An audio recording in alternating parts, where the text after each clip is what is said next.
Good morning, everybody. We are at week 3 of this series, A Word to the Wise.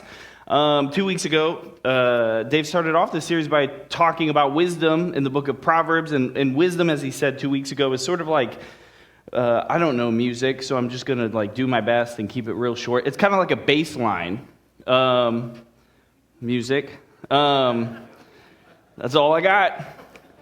It's sort of this undercurrent of the song of creation, okay? It's this through line for all reality, for life and everything in it. And last week, Pastor Lindsay talked about how wisdom starts with what you notice, which includes what we are trained to notice, but also what we're training ourselves to pay attention to. And today, we are talking about words. So that's fun. That's exciting for me. To talk about words and to talk about their wisdom, we have to talk about their power.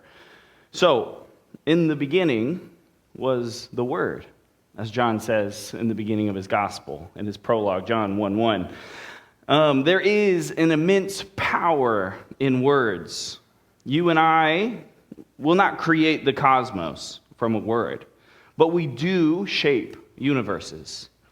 If you've ever gotten mad at a character in a show, yes? Oh yeah.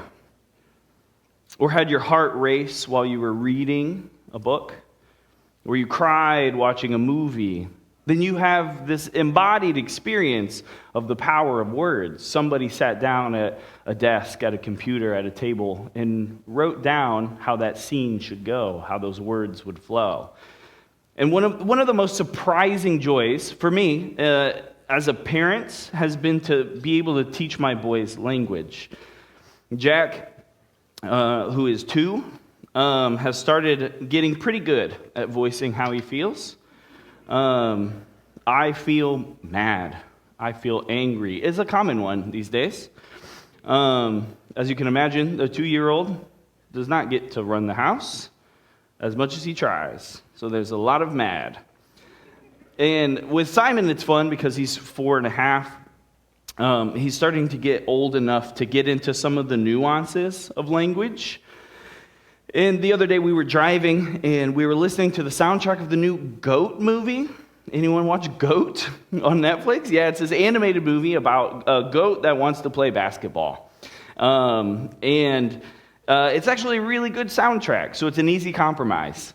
And so we're listening to Goat, we're listening to the soundtrack, and during one of the songs, the singer says the word stupid, okay? Stupid is a word that Simon has heard, and Simon has been experimenting with, we'll say. But what's an appropriate time to use this word, and what's not an appropriate time to use this word? And so while he's listening to the song, and I'm sure with a mixture of scandal and curiosity, he says, "Did that guy just say stupid?" And I said, yes, So I told him that usually stupid means something, this is probably the most the word stupid has ever been said on a Sunday morning. At least in the microphone. Yeah.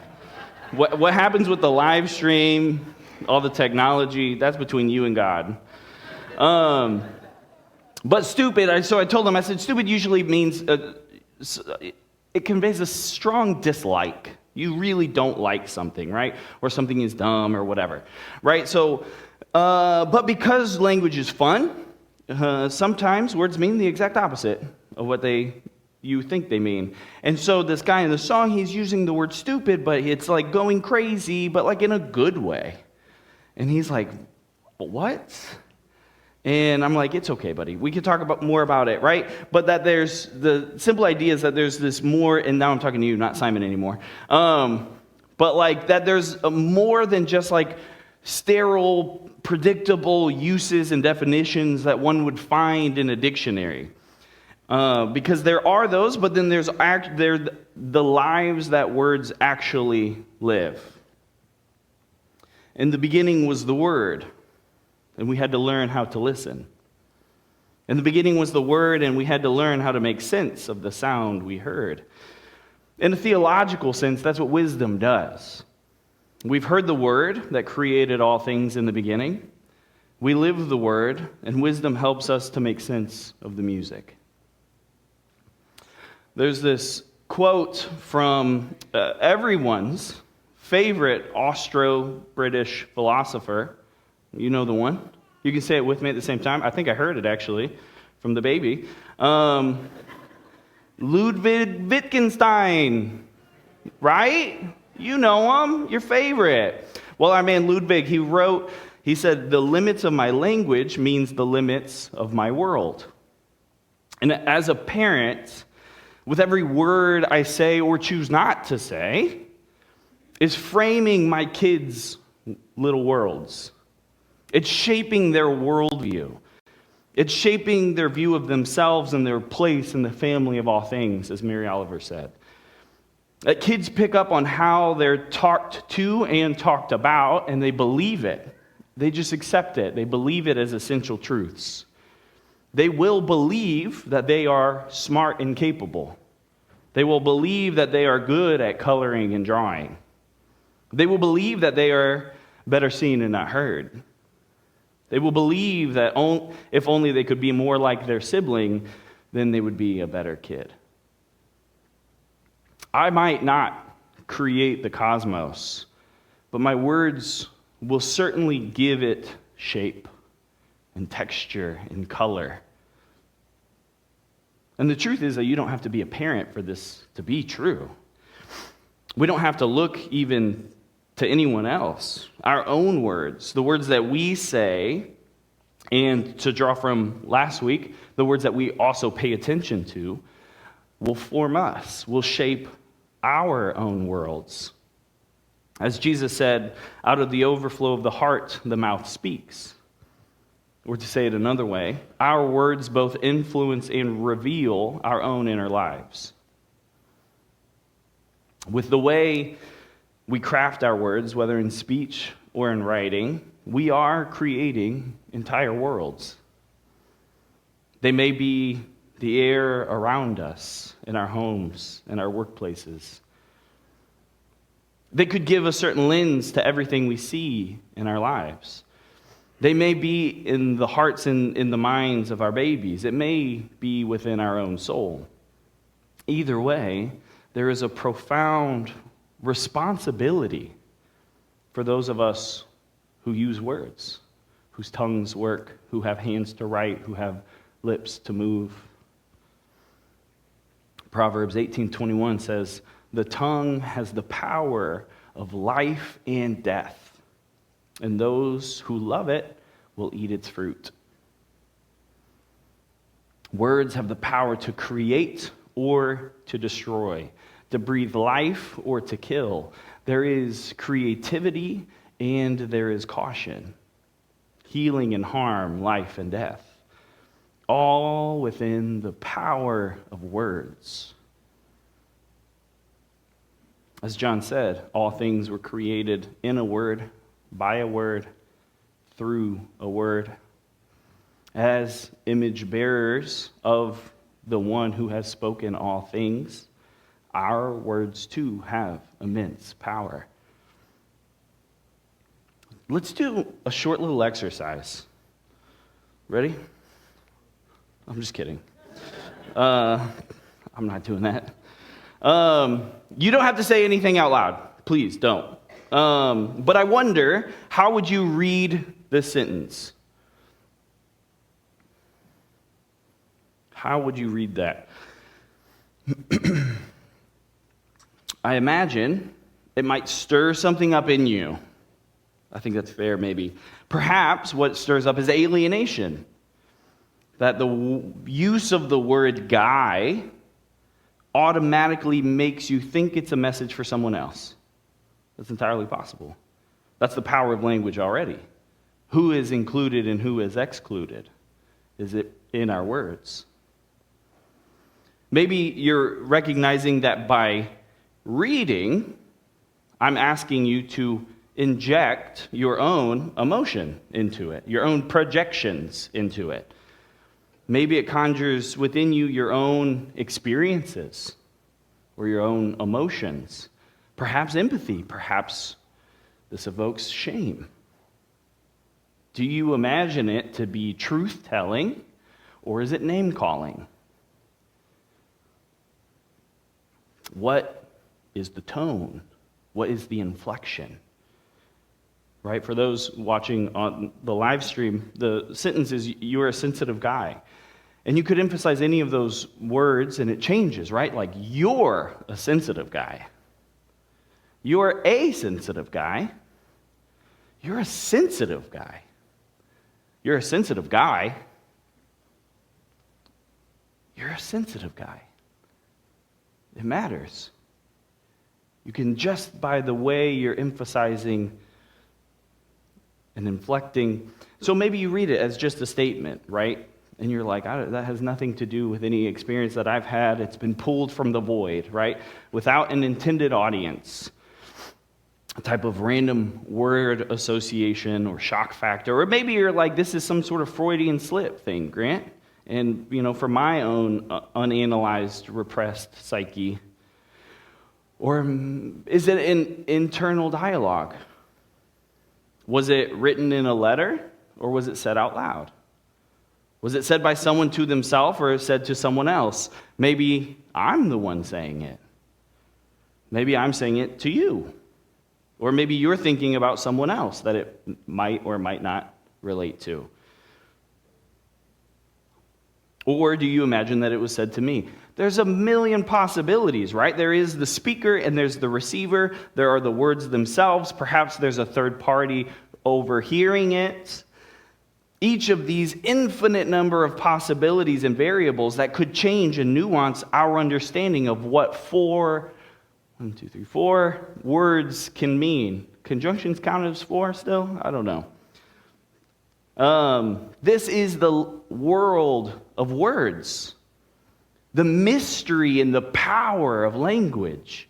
Each combination of these possibilities and the infinite others will conjure up within you a slightly different interpretation, a slightly different reading and relating than it even will in me or the person sitting next to you. Because you have assumptions and connotations connected to this little string of words and what each word means that belongs to your own little universe, as do I. The existence of one does not negate the existence of the other, which is to the chagrin of philosophers and theologians and pastors and parents the world over. This is why language is much more of an art than a science. Speech is something that takes humility and wisdom to navigate well. And so, do the facts of it matter to you? Maybe they do, maybe they don't. But in our own lived experiences, truth will always win out over fact, even.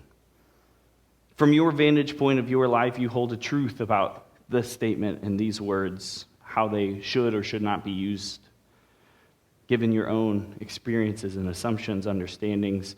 And the truth of this statement, for me, is that I was a child, no older than 10 years old, but I could have been younger. The truth is that I was in the prime of my youth with a budding sense of selfhood, noticing who I am and who I am not. The truth is that I was beginning to distinguish between myself and others. I had a growing sense of my own interests, self-understanding, and individual personality. You're a sensitive guy. To be honest, I don't remember the details. Those are facts that don't matter so much to me.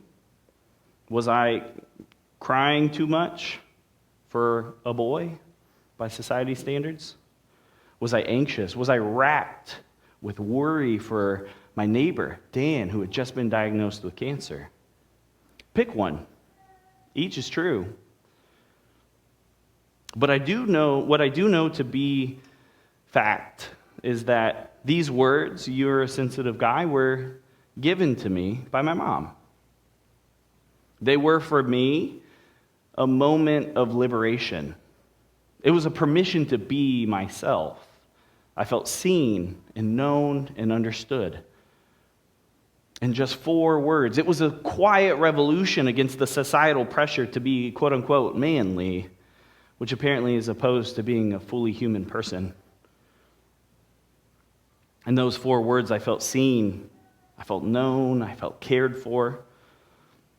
As Brazilian Ruby Malves wrote, words do to my body what the whole universe cannot do.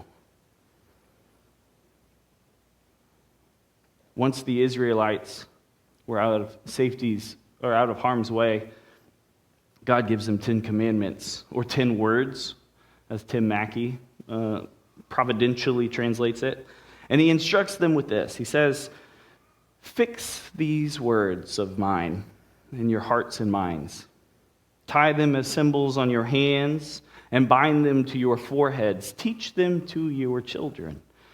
Talking about them when you sit at home and when you walk on the road, when you lie down and when you get up. Write them as the door frames of your houses and on your gates, so that your days and the days of your children may be many in the land the Lord swore to give your ancestors. As many as the days that the heavens are above the earth. There is a power to words. Fix these words in your hearts and minds. The tongue has the power of life and death. I'm certain that you have your own words etched onto your heart. Somebody expressed their belief in you, their trust, their faith, their friendship, their love. Maybe you remember a beautiful poem that has stayed with you, or a line from a song, a Bible verse that has carried you and means more than you could really even put into words. Or just maybe they are words that are etched full of pain. The tongue has the power of life and death. You know all too well, as James said, that the tongue also is a fire, a world of evil among the parts of the body. It corrupts the whole body, sets the whole course of one's life on fire, and is itself set on fire by hell. Those are strong words to talk about words. Perhaps the words etched on your heart are words of loss, of leaving, of foregone dreams. Maybe theirs are the aching swell of words left unsaid. The things you would wish you had said when you had the time, or the things you wish were said to you, the things you wish you didn't say, the longing to be told how loved you are, to hear that voice one more time. Maybe you forgot what that voice sounded like. My guess, if I may be so bold, is that you are made up of all of these. You bear the wounds and the balms that words can bring. You have come alive because of words, and because of them we have tasted deaths. Words have made our hearts soar, our imaginations, our belief, our love soar, putting to shame even the noblest of the majestic birds. And words too have made us feel small. Our shoulders curl over, our eyes not on the birds, but on the ants of the ground, believing ourselves to be lower, less significant, less noticed than even these. We have believed in love and believed in lies, all because of words spoken to us, words that we've inherited, words we've told ourselves, words we locked away in our heart as gospel truth, for better or worse. The very trajectory of our lives have been shaped by words. Someone out there needs your writing. Why can't you be more like your brother? Your sister never would have done that. Kids should be seen and not heard. Hey, fatty. Wow, you look absolutely beautiful, but you know, honey, you are more beautiful even on the inside. I love you. I hate you. I'm sorry. I didn't do anything wrong. I wish you were never born. We have prayed for you and loved you since before you were born. You may now kiss the bride. It's cancer. You and I have words that are fixed in our hearts and our minds. We have words that have defined and shaped how we see ourselves, the world, our place in it. Again, for better or worse, many of these words have been placed there by somebody else. Hopefully, like the Israelites, they are words that will lead us to life and to love. But let me ask, just what, you don't have to say it out loud again, but what words have been sown in your heart? Name them. Hopefully somebody has affirmed something in you, in your life, in your skills, in your passions, in your interests at some point along the way. But even more than that, my hope is that somebody has affirmed your essential goodness without needing to point to any accomplishment or task or passion. In other words, I hope that somebody has told you of your belovedness as you are, just for being you. What things do you wish were told to you? What words have you longed to hear? I think you can take time to offer them to yourself. Look at yourself in the mirror, affirm the goodness in yourself. There's no reason that you cannot or should not tell them to yourself. Take those words, those reminders of love, of belonging, of inherent worth and dignity, of beauty and goodness, and fix them within your heart. Bind them to the reflexes of your thoughts. Tie them as symbols on your hands, so that whether you are washing dishes or changing tires or diapers, typing reports or administering an IV, you will have a constant sightline to the words that you need. The tongue has the power of life and death, and those who love it will eat its fruit. And beyond just coming to terms with the power of our words, the reality that the tongue has the power of life and death, what is the relationship between our words and wisdom? First, I think this means that there is a great need for wisdom in the way we talk. That there is just as much wisdom in how we say something as there is in what we say. Wisdom is not just found in our word choice. It's in the tone. It's in the inflections. It's in the timing. It's even in examining, are they and am I in a good place to have this conversation, to say this thing, to ask this question? As a funny side example, I have learned during the school year, Michaela's a teacher, surprise to me. I'm just kidding. I've learned during the school year that I can't bombard Michaela as soon as she gets home with all my thoughts and questions. I've been spending time with a 4-year-old and a 2-year-old, and I have a lot of this golden retriever energy that as soon as she walks home, I'm just like, let's talk like adults. And I have learned that she is a full-time working mom who just got home from taking care of 20 kids that belong to someone else. And sometimes she just needs a breath. And in conversations and reflections on the way that we talk, we can get stuck, I think, not just us, but all of us, on focusing on what we say and not about how we say it, because we often treat words as a mere utility, right? In our regular day-to-day life, at wherever in the world, we usually employ words to convey and request information and instructions, right? Words stay a utility. But again, I think language is much more an art than a science. And if God created with a word, created robins and asters and goldenrods, then I think words are meant for something else, something more than just utility. I'll say it this way. I think that it's entirely possible to speak truthfully without beauty. But I don't think it's possible to speak with beauty without truth being wrapped up in it. Wisdom is not just what we say, but how we say it. Second point, Proverbs 15:1 says, "A gentle answer turns away wrath, but a harsh word stirs up anger." But it takes an entire answer to turn away wrath. But it's as simple as a single harsh word, a single overemphasized word, a single poorly chosen word, one poorly timed word. Just a single word can stir up anger. It's far easier to provoke than it is to safeguard.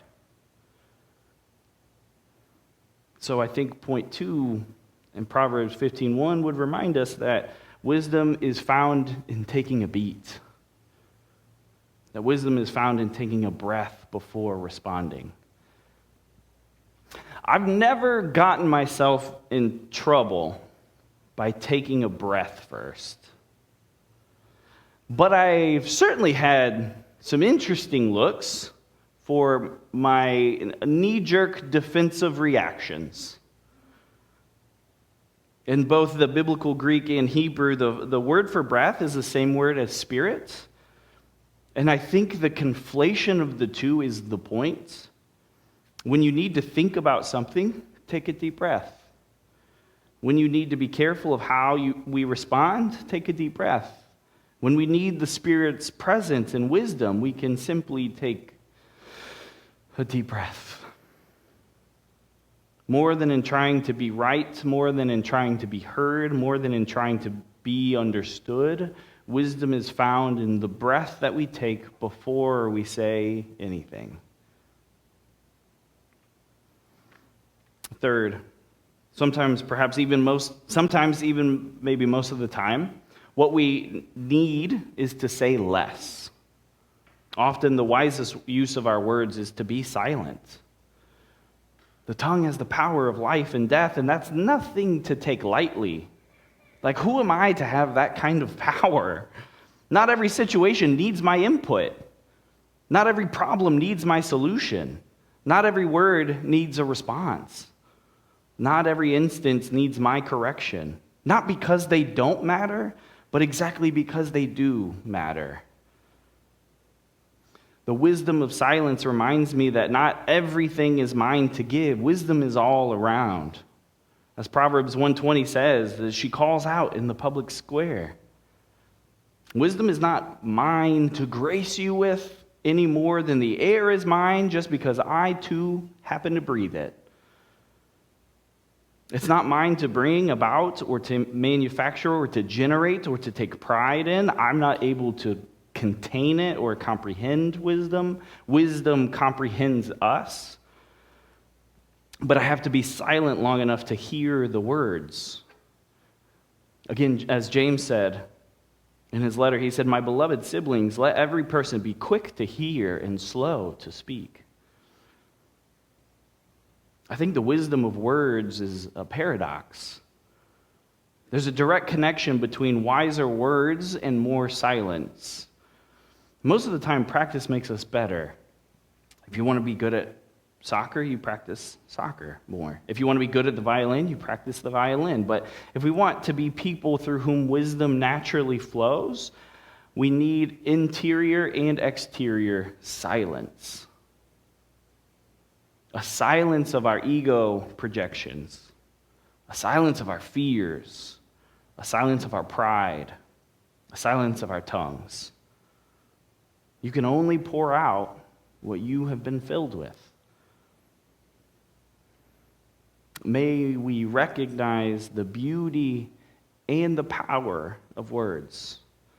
And may we also recognize the beauty of their limitations. So as practices for this week, as we are in the practice of doing around here, I'd say the first is to just notice the words. Notice what words have been fixed onto your hearts and minds and to name them. Write them down, put them in a notes app on your phone if you need to. And to name the words that you've needed to hear and to offer them to yourself. A second practice would be breathe first. Before responding to a stressful email, or when you feel yourself getting defensive in conversation, or wanting to prove, or wanting praise, take a deep breath and invite the Spirit's wisdom to come. And the third practice of beautiful words. I think sometime just take this week to dwell with words. You can read Psalms or Proverbs, allowing yourself to get stuck on a word or a phrase that stands out in some way. And ask the Spirit, why this word? It just strikes me. I love the way this is said. This makes me think of, just follow it. Follow the rabbits down their little trails. You could read a book of poetry. You could listen to Poetry Unbound podcast. You could do a deep dive into the lyrics of your favorite singer-songwriter. You could write yourself. You could write your own poetry, your own reflection, your own stories. Not for anyone else, but just for yourself. To just spend time with words as beauty. And 4, practice silence. Sit in silence, outside if possible. It's going to rain, I think, this week, but God made umbrellas. God made people who made umbrellas. Practice interior silence, which, drawing attention to one thing. Birds in a bird feeder, a squirrel, a flower. And external silence. Leave your cell phone at home, your smartwatch, no music, no AirPods. Silence. Let's pray.